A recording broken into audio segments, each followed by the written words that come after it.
একদিন বাড়ি ফিরতে অনেকটা রাত হয়েছিল। বাবা বলেছিলেন, এ কি বেয়াদবি, যতদিন আমার বাড়িতে আছো এসব একদম চলবে না। বিয়ের পর একদিন শ্বশুর বাড়িতে নাচ প্র্যাকটিস করছিলাম। শ্বশুর মশাই এসে বলেছিলেন, এ কি বেলেল্লাপনা, আমার বাড়িতে এসব অ্যালাউ করবো না। আমার স্বামী আমার চোখের জল দেখে বলেছিল, চিন্তা করো না, আমি বদলি হচ্ছি, শহরের বাড়িটা শুধু আমাদের হবে। নিজের বাড়ি পেলাম, মন খুলে সাজালাম সে বাড়ি। একদিন হঠাৎ দেখা হলো মিষ্টির সাথে, ওকে নিয়ে এলাম নিজের বাড়িতে। শেষে স্বামী বলেই দিল, আমার বাড়িতে এগুলো আমার একদম ভালো লাগে না।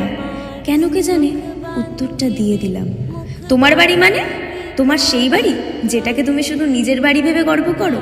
এ বাড়িতে আমারও সমান অধিকার আছে তোমার মতো।